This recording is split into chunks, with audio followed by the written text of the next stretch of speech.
Like I always say, we got good intentions trying to come to the game, but sometimes a team just beats your scheme. Team just shoot over you. Team could just be bigger than you and win the game, no matter how hard you play or how much chemistry you got or what streak you were on. Sometimes the team's just better than you. You guys have been making strides defensively over the last couple of weeks. When you have this sort of setback kind of game, how do you respond to that, I guess? Yeah, get ready for the next one. We got a big conference game against Minnesota, a team that we've been struggling against, and we want to look to get a win against. So move on. Offensively, it was a great start for you guys in the first quarter, but it didn't carry over to the second. What did you see you guys struggling with a bit in the second? Yeah, we passed up on some threes we could have shot. Feel like we could have just attacked a little bit earlier in the clock instead of played late in the clock. Like the stuff that I've been saying the last couple of days. Sure. But,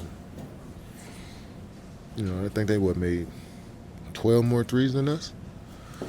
So I think we just need to let it fly, to be honest. I think I passed up on too many. I feel like all of us passed up on shots. We could have got them up too.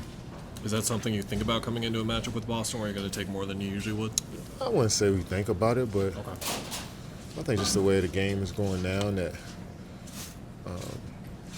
any given night you may have to put up 50 of them.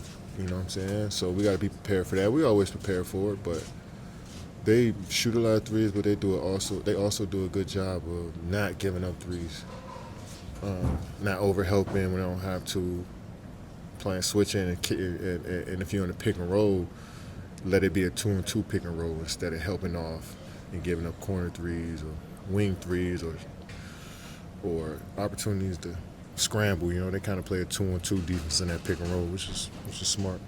Kevin, even knowing how they play and how many threes they shoot is still kind of a shock to the system when, as you say, it's 7 threes in the first 4:20. And when you see that thing hit the rim hit the net like that from that deep, yeah, man. You know this is coming. You know what type of team they are. You know what type of league we in. But it's still a little demoralizing when teams hit deep threes. You know what I'm saying?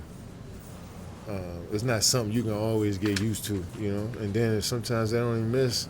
They spread out so much as the ball bouncing high off the rim because it's a deep shot, and then offensive rebound, kick out three. So that can make it seem like we're not engaged as a team or we're not playing hard. But that's just how the ball bounces sometimes, and they pretty much know what their identity is out there and how they want to approach it. And it's nice when they don't shoot well from the three, but it's nice like tonight.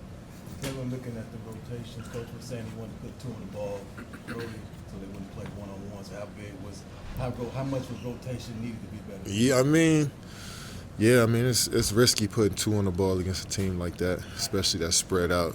You could get away with it sometimes when you got a center that can play under the rim and you don't care about him shooting threes. But they got two centers that can shoot threes, and they were hot tonight. So maybe to start the game, the two on the ball might have got them going a bit, and maybe we were slow on closeout. I think it's a little bit of everything. I'm curious from a player's perspective, when you have it going like you did in the first quarter, how do you – would you rather stay in there to kind of ride the momentum, or are you more like trying to stay with your normal rotations? I know it's not your decision, but would you prefer to kind of ride that hot streak? Or I prefer to play 48 minutes every night, but I know how realistic that is. So I feel like I'm always simmering hot, though. Regardless, I might be 0 for 10. And you've seen games this year. Start off 1 for 9. I end up finishing games shooting well because I feel like I'm always hot. Maybe that's a little bit of overconfidence in myself or delusion, but that's how I feel when I'm out there, is that, regardless if I'm hot or not or how many minutes I play, I always can get it cooking. So I try not to focus too much on that and just follow the game plan as much as possible.